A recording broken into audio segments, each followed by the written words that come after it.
बिस्मिल्लाहिर्रहमानिर्रहीम। नहाने की ज़रूरत है, किसी भी वजह से नहाना ज़रूरी है और सहरी का वक़्त कम है, एहतलाम हुआ या उसके अलावा ज़रूरत है, नहाना ज़रूरी है।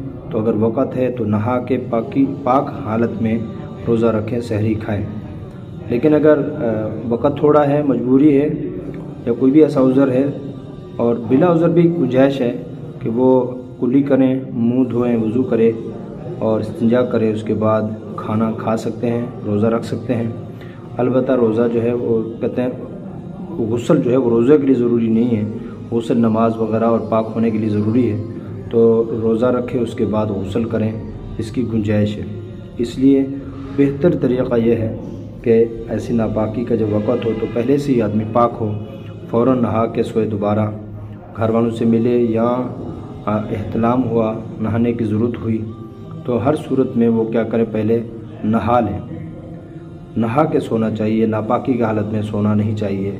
लेकिन फिर भी अगर ऐसी सूरत है, कमज़ोरी, सुस्ती किसी भी वजह से, तो सहरी मौखर करना या रोज़ा छोड़ देना ये जायज़ नहीं है। रोज़ा रखें और जो है ऐसी हालत में खाना पीना खा सकते हैं बिला कराहत, और खाने के बाद फिर जो है गुस्ल कर लें ताकि नमाज ना जाए।